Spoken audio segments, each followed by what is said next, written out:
It's the Emit Blackwell Show, searching the web for the most creative, intriguing, and captivating people in the world.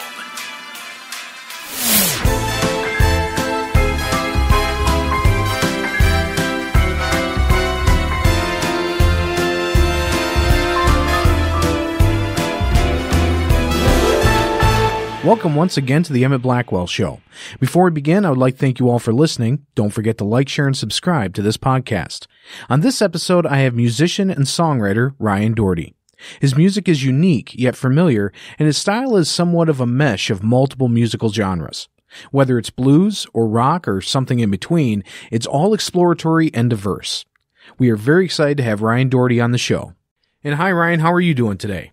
I'm good, thanks, Emit. Thanks for having me on the show. Oh, no problem. It's a pleasure to have you here. Now, when did you decide that you wanted to play guitar and sing? There are two questions, really, because I came across them at different stages. I always wanted to play guitar because my dad used to play and sing when I was from very little. He always had a guitar in the back room. Was strumming and singing songs like Jolene and Beatles stuff and Thin Lizzy. So I always wanted to play guitar, and I always wanted to be a lead guitarist. So I played in a few bands when I was younger, around a few local bars and things like that. But it wasn't until recently that I started singing. Basically, because I work a normal full-time job as well, which is shift work. Mm-hmm. So I rotate the shifts. So every shift pattern starts on a day after the last one. So if I start on a Monday, the next shift is on a Tuesday, which you can imagine does not work around playing in a band. So when I've started doing this new music, it's all just basically me on my own doing everything. So out of necessity, really, I needed to start singing myself because I couldn't get anybody to work with. So it's only in the last 4 or 5 years that I've started singing, but I've been playing the guitar since I was about 13 or 14, really. Wow! So I've come across them at two different stages. Firstly, the guitar out of love, and singing out of necessity. Yeah, definitely. It makes a lot of sense. So now you had recently been through an accident that changed the course of your life. Would you care to tell us a little bit about that? Yeah, sure. I was originally studying languages. That's what I did at university. So I was away for 2 years. I did a year in Germany and then a year in Spain. And the year in Spain, I concluded by driving from Spain through France and into Italy. And the person that was driving the car at the time drove the car off the motorway about 80 miles an hour, and we went around a ditch, and the car flipped over about 3 times, and I broke 4 vertebrae in my lower spine. So it was fairly horrendous. I had a broken back. I spent 3 months in a French hospital in Marseille, and then I wasn't able to fly back to the UK because nobody would insure me. So I spent another year in Italy, which was a short drive away, where I actually had to get a job speaking languages. So I learned Italian there, which was good. But obviously breaking my back wasn't too good. Mm-hmm. So, it was a fairly big point in my life. And because of having a broken back, I didn't play the guitar for about a 10-year period. Wow. Yeah. But it did obviously get better. I was told at the time I wouldn't be able to walk again. So that was fairly scary, but it didn't come to pass, thank God. I was able to go through rehabilitation and was walking again after about 6 to 8 months, although with a lot of pain. And then a couple of years after that, I went back to the UK through a job move and met a guy who was just learning guitar. So he started coming around to play guitar, and that's how I got back into it, really. I hadn't played for 10 years before I met him, and then once I picked it up, I couldn't put it back down again. Wow, that's incredible. It really is. And I mean, I'm sure that there's a lot of pain going through the rehabilitation. And I mean, I've heard so many stories from people that they've gone through rehabilitation and it's worse than the accident itself, as far as pain and enduring it. But yeah, it's incredible. I'm glad you're doing well. I really am. Thank you. Yeah, and you're right. I mean, the accident's kind of a blur. I remember the car came to land, and I could feel my feet, so I kicked the car door open to get out the car, and I took about 2 or 3 steps, and then I just fell face down in the grass, and that was it. I couldn't move for a good few days because I think the swelling in my spine had cut off all the nerves. Mm-hmm. So it took a while for the swelling to come down. But the rehabilitation, the doctor told me the first time they got me on my feet that I had to keep marching on the spot. They said you've been led down for so long that your heart has not it's basically forgotten how to be stood up. So what you do is you keep marching on the spot, and that keeps your brain aware that you need to pump blood. So he said, whatever you do, don't stop marching. And me, like an idiot, after about 5 minutes, I felt a bit silly marching on the spot with everybody watching me. So I kind of stopped. And about 2 seconds later, I nearly passed out. They had to grab hold of me. So No way. Yeah. No way. Wow. That's incredible. So now, who has inspired you as an artist? Well, firstly, my dad singing lots of songs and playing the guitar when I was very young. But the guitarists that have inspired me, I like a lot of the old stuff, like Thin Lizzy. I'm a big fan of Scott Gorham and the other guitarists. I like Guns N' Roses, so I'm a big fan of Slash. I'm not too fond of the shredders. I mean, I can appreciate it, but it's not what I want to do. Big fan of David Gilmour, Pink Floyd. Major influence. I came across an old video my dad had of Thin Lizzy, and on the end of it had a concert by Free, which is probably a quite unknown, underrated band from the UK.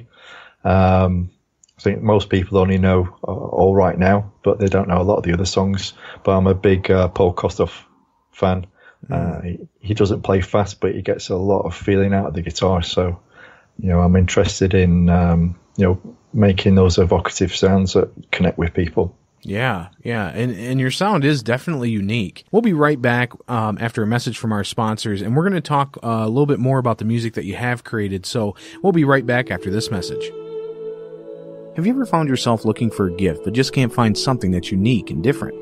There are many online shops to find jewelry, but most of those sites carry manufactured creations that are mass-produced. The internet is at your fingertips. You shouldn't have to travel through all the realms to get something amazing. At Willow Kestrel Jewelry, you will find handcrafted creations. Whether you are looking for a wire-wrapped pendant, natural shells, or beautiful precious gemstones, you will find it all at Willow Kestrel Jewelry Shop at Etsy.com. Willow Kestrel Jewelry uses genuine gemstones, including amethyst, moonstone, citrine, rose quartz, larimar, malachite, sapphire, and many more. You can make it rain with gemstones. I know I did. And it felt like I had been transported back in time to when me and my friend had to take a ring back to a mountainous volcano and toss it in to save the world. Now you can use the coupon code Blackwell20. That's Blackwell with the number 20 to save 20% at checkout. Search Willow Kestrel Jewelry under Shops at Etsy.com today.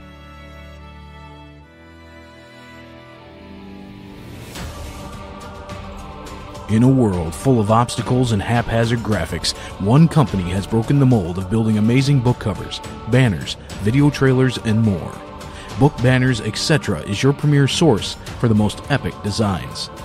Constructed from the mind of independent author Lynn Lamb, Book Banners, Etc. is dedicated to making your dream a reality. They offer an array of marketing materials at affordable prices. If you're looking for book covers that pop, banners that captivate, swag for signing, and alluring video trailers, stop by www.bookbannersetc.com. That's bookbannersetc.com. Imagine your world, then make it epic with www.bookbannersetc.com. All right, and we are back. Now, we're going to listen to one of your songs, Show Me the Way. This is a rocky, bluesy song. Would you care to tell us the story behind this one? Yeah, sure. It was actually one of the easiest and quickest songs I've ever done. Quite often I'll just create the music and then I'll work on the lyrics over a few days. But this one, it just basically quite often when you hear artists interviewed, they say the song wrote itself, and it really did in this case. It was, I think the music was done in about 5 or 6 minutes, and the lyrics were just put down in one go. The song itself, I guess it's kind of about life getting you down.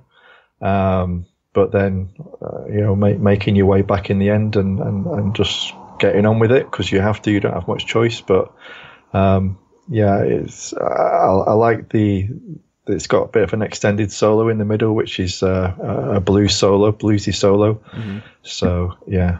Yeah, and it's kind of funny to me because it's always captivated me by the fact that you have almost like a UK blues rock and then an American blues rock, like the difference between, let's say, Eric Clapton and Stevie Ray Vaughan. You know what I'm saying? Like it's just slightly different sound, but it's always so unique.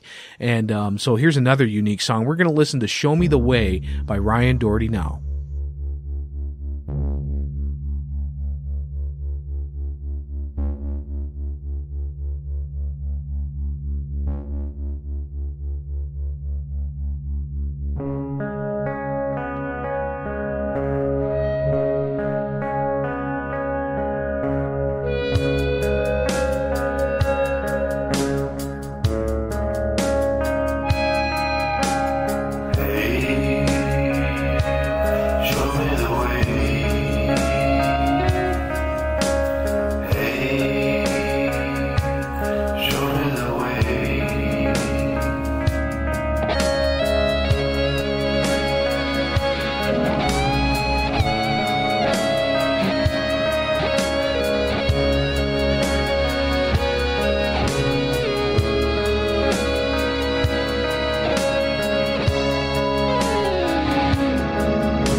Hey, won't you take this away from me? I've been running round in circles, I've been tired suddenly, and I know you're still there waiting for me. And I know you're still there waiting for me. And I know you're still there waiting for me.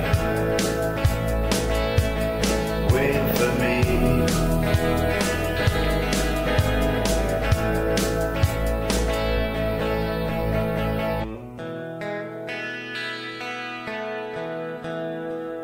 And we are back, and what an incredible song. I mean, your music has a grunge type sound too, and would you categorize your music this way?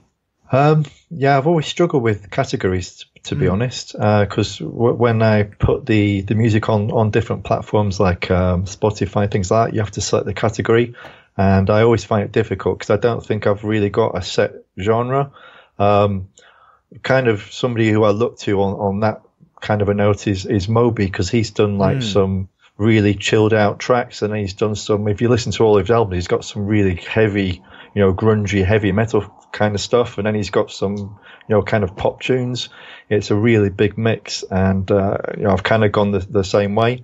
It just depends what gets me on the day, but there's definitely some grungy stuff in there. I do a lot of rock, blues, there's one or two heavy metals, and then there's some, love songs and slow ballads and relaxing instrumental music. So, yeah, I definitely class some of it as grunge, but it is really a mixed bag. Quite often I'll say, people that are listening for the first time, you might not like everything that I've done, but you will find something you like if you listen through, because it is really a big mix. Yeah, it is a huge mix. Some of your instrumental work is really amazing, and we'll listen to some more of that later in the show. But now, what types of gigs or performances have you actually had? I haven't done any performing for quite a long time. I say I was in a few bands when I was a lot younger. But yeah, it's kind of at the moment, because I'm still working on my own. I'm concentrating on getting the music out there. And the first album was kind of just testing the way things went. I've just started making music again, and the songs that came out, there wasn't really any intent to get into music, or they were basically just for myself. And I put them out on Twitter, and the feedback was really, really good. People really liked it, so that's what's inspired me to create this new album I'm working on at the moment. So the plan is to get this album finished off, hopefully by the end of this summer. And then if that goes down well as well, then certainly I can start looking at, going out there and performing the songs. Yeah, and it's kind of incredible, because the way that the internet is nowadays, I mean, it really is fairly easy to get your music onto the web, but to get that response from the people that you want a response from, it's not as easy. It's fairly difficult to market yourself. And so I commend you for doing that. It's really a difficult thing to do. But when it comes down to like performing, I mean, there's a lot of artists out there who just create music in their home studio, and then they put it out and they feel great. They don't have to go out and perform. So, I mean, honestly, either way you do this, I mean, I would love to hear you at some bar someday. And at the same time, I can listen to you on my iPod and I still get the same effect. It's really cool. So now your newest single, For Another Way, this is a pretty interesting song. Tell us a little bit about this song. It just came together, really. It's I was probably in a bit of a funk at the time, as you can probably tell by listening to it. It's quite more dark and moody and less upbeat than some of the other songs. Going through a lot of changes over the last few years, and moving jobs. I've just bought a house, so a lot of things have been weighing on my mind. Financial issues, being a poor upcoming musician. So it's. I mean, a lot of the lyrics just seem to come. So I mean, a psychologist would probably listen to them and do a good job on me. But I think it's again about just battling through life as best you can, Everybody's got their ups and downs and family to look after and bills to pay. But yeah, it's the last bit's about my wife. She's always there for me and always supportive and, always there to talk to if I need to. So the last bit's about her just, being there and being a rock for me. Yeah, and that's an incredible thing too, is being able to connect with your audience, with being miles and miles away. I mean, when I heard that song, I definitely saw what you're talking about. I definitely heard what you're talking about. And a lot of the things, it applies to just about everybody, and so when you connect with your audience in that way, it doesn't matter if you're sitting on a stage looking at them directly, you're still going to get that same connection. And half of these people probably have never even met you, and you've never even met them, but yet you guys have this connection. So that's really cool. It really is. We're going to take a listen to For Another Way, and here we go.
All right, and we are back. Now, you had another trial in your life with the passing of your father, and I want to say I'm sorry for your loss.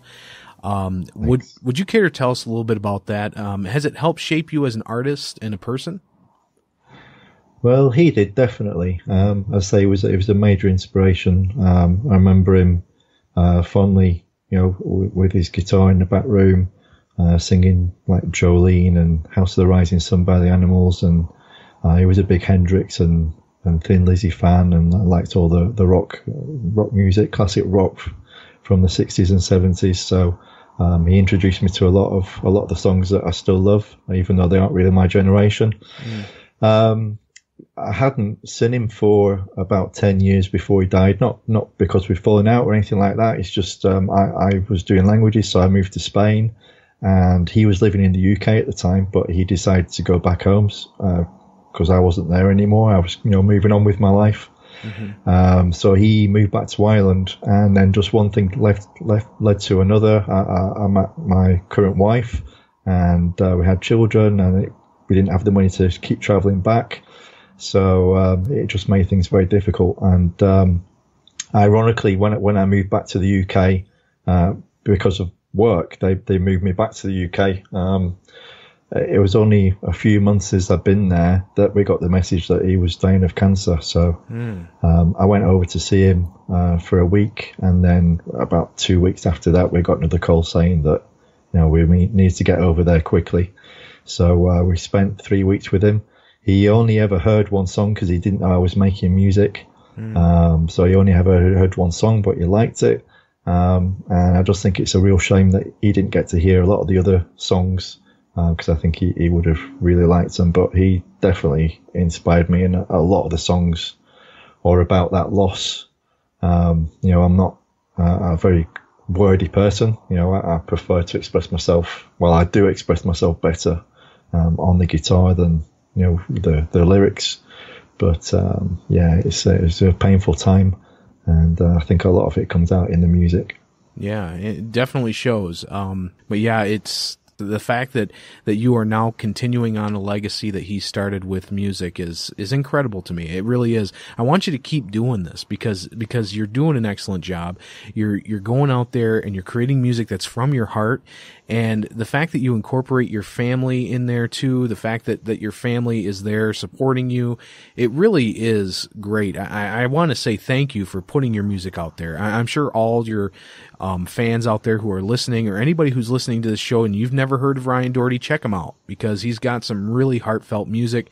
And like he said, if you don't like it all, you'll like something. Something is going to catch your ear. And same thing happened with me. So it's really good stuff.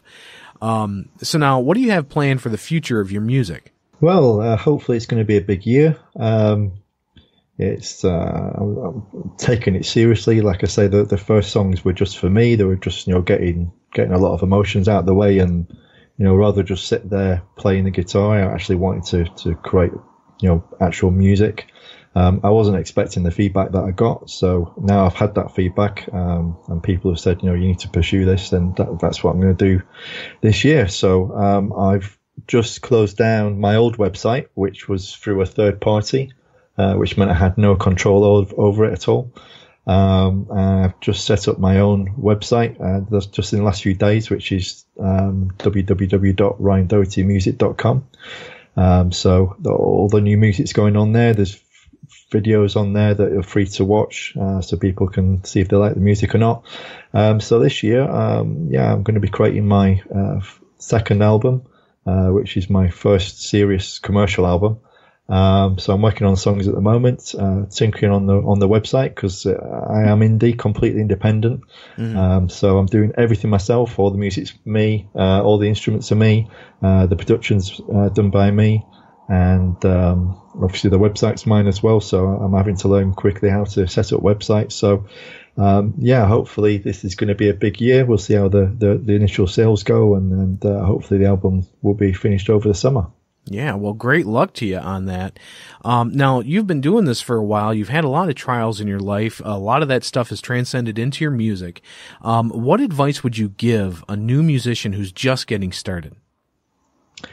I guess it depends what your goals are, really. I mean, a lot of people coming into the industry, if they're young, they probably want to be rich and famous, which isn't really where I'm coming from. My goal is just to make good music that I like, and make it as well as I possibly can. If that takes off and it becomes a successful career and I can leave my day job, then that'll be fantastic. But I'm more interested in creating good quality music that I enjoy listening to. I'm just getting it out there and enjoying the feedback. Wow. Well, that's great, and I wish you the best of luck. I mean, it really is incredible, all the different styles that you do, anything from rock and blues all the way up to some very intriguing instrumental music. And actually, we're going to listen to that right now because you're such a gifted instrumentalist as well. So this one's going to close out the show. This is called Suddenness by Ryan Doherty. And Ryan, I want to thank you so much for being here on the show. Thanks so much for having me on. No problem. And this is Emit Blackwell signing out. Stay creative and stay captivating, my friends.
It's the Emit Blackwell Show, searching the web for the most creative, intriguing, and captivating people in the world.